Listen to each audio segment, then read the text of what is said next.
கலையாத கல்வி, குறையாத வயது, கபடு வாராத நட்பு, கன்றாத வளமை, குன்றாத இளமை, கழுவினி இல்லாத உடல், சலியாத மனம், அன்பு அகலாத மனைவி, தவறாத சந்தானம், தாழாத கீர்த்தி, மாறாத வார்த்தை, தடைகள் வாராத கொடை, தொலையாத நிதியம், கோணாத கோல், ஒரு துன்பமில்லாத நல்வாழ்வு.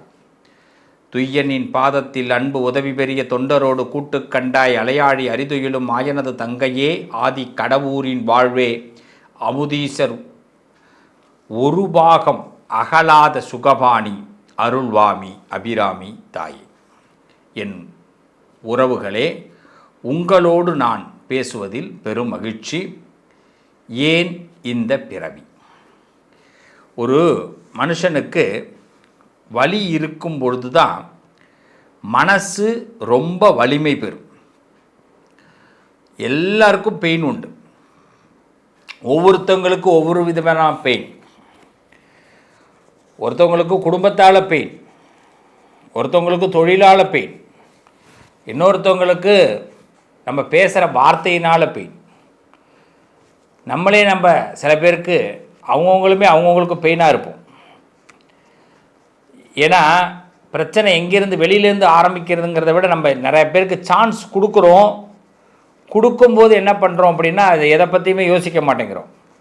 அந்த சான்ஸ் அவங்க வாங்கினதுக்கு பிறகு அவங்க அதை தப்பாக யூஸ் பண்ணும்போது நமக்கு பிரச்சனையாக வருது. அப்போ நம்ம ரொம்ப யோசிக்கிறோம், ஏன் இந்த பிறவி அப்படின்னு. எல்லாருக்குமே ஒரு அர்த்தம் இருக்குங்க. இந்த அர்த்தத்தை பற்றி தனித்தனியாக நான் உங்களுக்கு சொல்கிறேன்.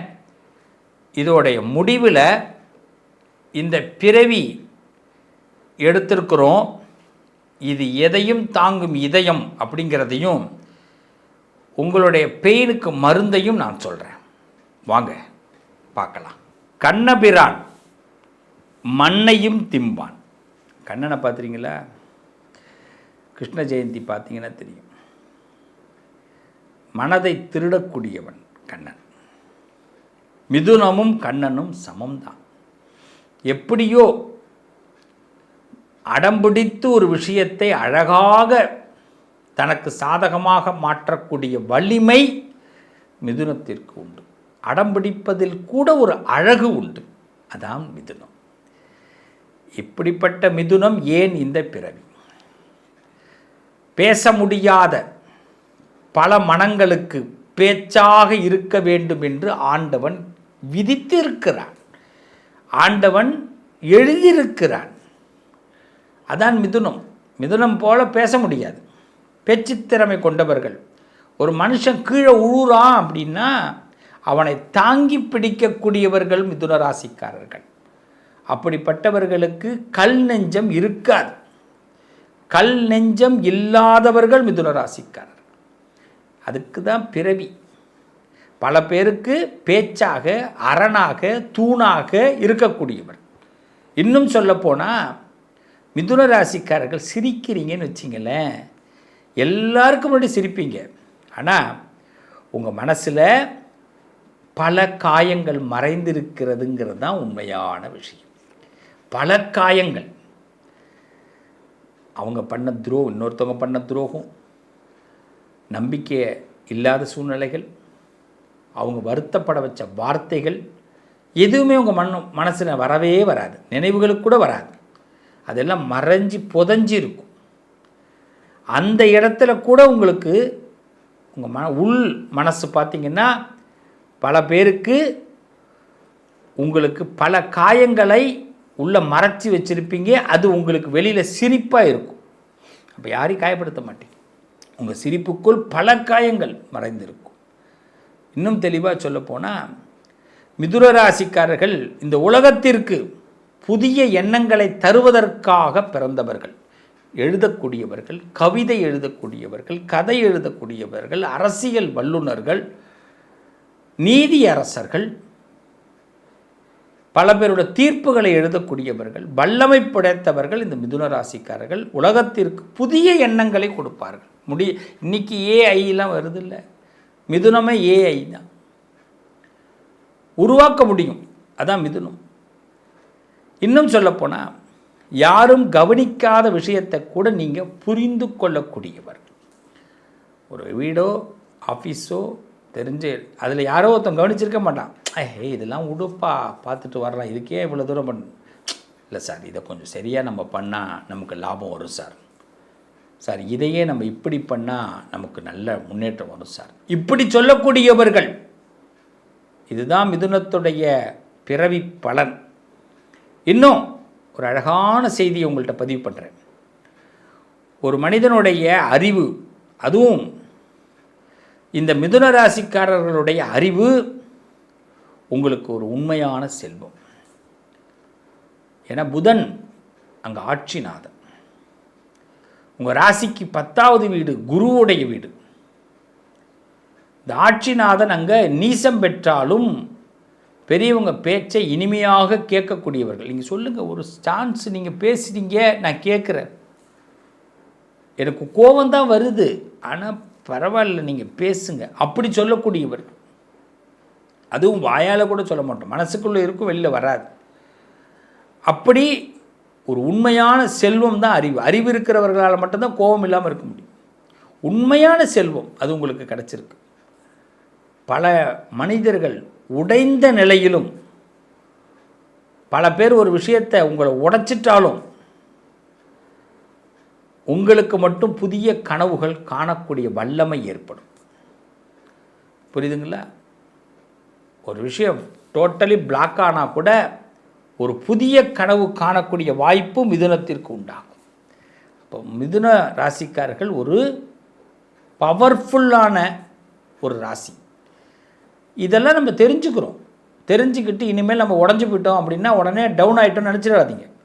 அப்போ தான் உங்களுடைய எண்ணங்கள் இந்த உலகத்தில், இந்த பிரபஞ்சத்தில் நம்மளுடைய தாட், நமக்கு என்ன தோணுதோ அது சரியாக நம்மளை அடுத்த கட்டத்துக்கு வழி நடத்த போகுதுன்னு அர்த்தம். மாற்றங்களை கையாளக்கூடிய திறன் உங்களுக்கு நீங்கள் கிடைத்திருக்கக்கூடிய வரம். இது இருந்தால் தான் நான் செய்வேன், அது இருந்தால் தான் நான் பண்ணுவேன், அப்படி இல்லாமல் எந்த மாற்றங்கள் வந்தாலும் அதை கையாளக்கூடிய திறன்தான் உங்களுடைய மிகப்பெரிய வரம். என்ன ஒரு விஷயத்தை சொல்கிறேன், எல்லோரிடம் பழக வேண்டும், ஆனால் உள்ளத்தை சிலருக்காகவே திறக்க வேண்டும் என்று ஆசைப்படக்கூடியவர்கள். எல்லாத்தையும் பழகணும், அன்பாக இருக்கணும், பாசமாக இருக்கணும், உண்மையாக இருக்கணும். ஆனால் உள்ளத்தை சில பேர்கிட்ட தான் திறந்து காட்டணும், அவங்களுக்கு மட்டும்தான் நான் யாருன்னு தெரிஞ்சுக்கணும்னு நினைக்கக்கூடியவர்கள். எல்லார்கிட்டையும் பழகிறேங்கிறதுனால எல்லாத்தையும் என்னை பற்றி சொல்லணும்னு அவசியம் இல்லை. இதுதான் மிதுனத்துடைய கொள்கை. நமக்குன்னு ஒரு கொள்கை இருக்குல்ல, இதான உண்மை. இதை விட இன்னொரு விஷயம், மனசில் 1000 சிந்தனைகள் இருந்தாலும் வெளியில் லேசாக நடிக்கக்கூடியவர்கள், நல்ல ஆக்டர்ஸ், ஆக்டர் அண்ட் ஆக்டர்ஸ் இவங்க தான். அதுதான் மிதுன ராசி. 1000 சிந்தனை இருக்கும், வெளியில் காட்டிக்க மாட்டோம், அங்கே தான் ஒரு ஆக்டிங். அதே நேரத்தில் சிரிக்கவும் சிந்திக்கவும் வைக்கக்கூடிய ஆற்றல் உங்களுக்குள்ள ஒரு சக்தியாக பெருகிக்கிட்டே இருக்கும். இன்னொருத்தவங்களை சிரிக்க வைக்கிறது, சிந்திக்க வைக்கிறது உங்களுக்கு சக்தியாக பெருகும். இன்னும் சொல்லப்போனால் உங்களால் ஒரு மனிதனுடைய தலையெழுத்து மாற்றப்படும், அவனுக்கு நல்ல முன்னேற்றம் கிடைக்கும்னா அது மிதுனத்துடைய தலையாய கடமை. இதுக்கெல்லாம் பிறந்திருக்கிறோம்.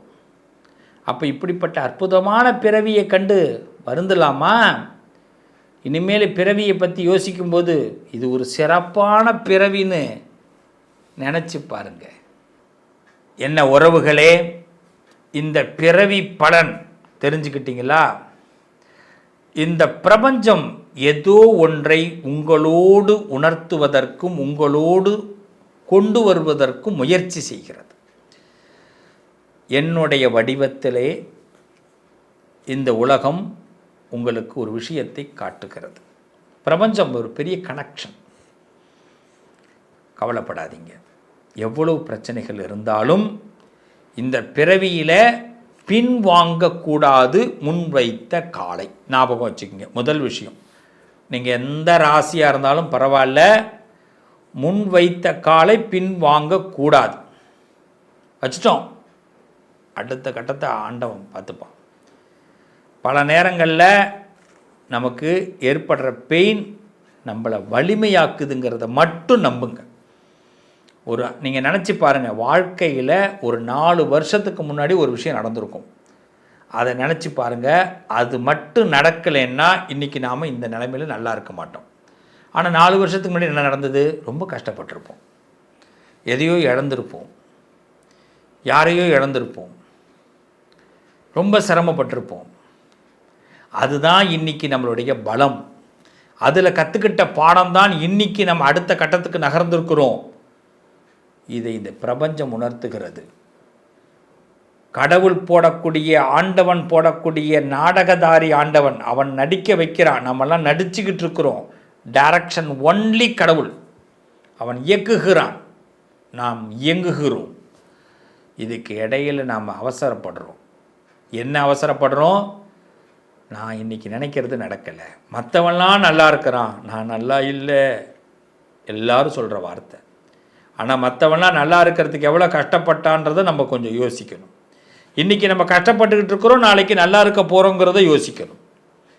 காலங்கிற பள்ளிக்கூடத்தில் நாம் இருக்கிறோம். இந்த பள்ளிக்கூடத்தில் சீக்கிரமாக வெளியில் வர முடியாது. கடைசி வரைக்கும் இந்த பள்ளிக்கூடத்தில் தான் பயணம். எல்லா பள்ளிக்கூடத்தில் இருந்து வாழ்க்கையில் வெளியில் வந்துடலாம். 10வது வரைக்கும் ஒரு பள்ளிக்கூடம், 11வது 12வது ஒரு பள்ளிக்கூடம், காலேஜி யூஜி ஒரு பள்ளிக்கூடம், அது கல்லூரி நீங்கள் சொல்கிறீங்க, பிஜி ஒரு கல்லூரி. கல்வி பயிலக்கூடிய இடம் மாறிக்கொண்டே இருக்கும். ஆனால் காலத்தில் பயிலக்கூடிய இடம் ஒன்றே ஒன்று தான். இதான் வாழ்க்கை. டெய்லி ஒன்று படி, டெய்லி ஒன்று கற்றுக்கோ, அவ்வளோதான். டெய்லி காலையில் எழுந்திருக்கிறதே வரம். இன்றைக்கி ஏதோ கற்றுக்க பிறந்திருக்கேன்டாண்ணா அப்படி நம்ம நினப்போம். இன்றைக்கி ஏதோ கற்றுக்க பிறந்திருக்கிறேன், இன்றைக்கி ஏதோ ஒன்று என்னால் ஒன்று படைக்கப்பட போகுது, இன்றைக்கி ஏதோ ஒன்று உணர போகிறேன், இப்படி நம்ம நினப்போம். இன்னிலேருந்து நாம் எல்லாம் எப்படி நினைக்கிறோம்? ஏதோ ஒன்றை கற்றுக்கொள்ளப் போகிறேன், ஏதோ ஒன்றை நான் படைக்கப் போகிறேன், ஏதோ ஒன்றை நான் உணரப்போகிறேன். இது 3ஐயும் நாம் தெரிஞ்சுக்கிறதுக்கான நேரம் ஆரம்பம். எதையும் தாங்கும் இதயம் நமக்கு இருக்குது. நாம் எல்லாரும் ஒன்றுபடுவது ஒரே ஒரு விஷயத்தில் தான், ஆன்மீகம், பக்தி, இறைவனுடைய எண்ணம். இந்த பிரபஞ்சத்தில் எந்த மனுஷனையும் நம்பாத, கடவுளை நம்பு. நீ எவ்வளோ கஷ்டத்தில் இருந்தாலும், எவ்வளோ வருத்தத்தில் இருந்தாலும், என் தங்கங்களா, என் பிள்ளைகளா, என் செல்லங்களா, நீங்கள் எவ்வளோ கஷ்டத்தில் இருந்தாலும் ஆண்டவனை நேசிங்க, ஆண்டவனுடைய பாதத்தை பிடிங்க. நீ எந்த ஆண்டவனை வேணாலும் எடுத்துக்கோ, உனக்கு என்ன பிடிக்குதோ உனக்கு பிடிச்ச ஆண்டவன்கிட்ட நீ பேசு. அந்த ஆண்டவன் உன்னை சோதிக்க மாட்டான், கண்டிப்பாக விடை கொடுப்பான். நம்பிக்கை மட்டும்தான் நமக்கு 2 பக்கமும் ஒன்றாக தெரியக்கூடியது. மற்ற எதுவுமே 2 பக்கமும் ஒன்றா தெரியாது. அதனால் நம்பிக்கையை எல்லா இடத்துலையும் வை. அந்த பிரபஞ்சம், அந்த ஆண்டவன் இந்த வெற்றியை தீர்மானம் பண்ணுவான். இந்த பிறவி எல்லாத்தையும் தாங்கி வலிமை பெற்று அர்த்தமானதாக மாறுமே தவிர இது அர்த்தம் இல்லாததாக போகாது. அர்த்தம் இதா ராஜா. All the best. நல்லது நடக்கும். மீண்டும் உங்களை அடுத்த பதிவில் சந்திக்கிறேன். உங்கள் அதிர்ஷ்டத்திற்கான தீர்வு: கல்வி, பதவி, யோகம், தொழில் வளர்ச்சி பெருக, ஜாதகம், வாஸ்து, திருமண பொருத்தம் பார்க்கவும், பிரசன்னம் கேட்கவும். Positive lion doctor Sivasri Manikanda Sivam. தொடர்பு கொள்ள வேண்டிய வாட்ஸ்அப் எண் 7904137178.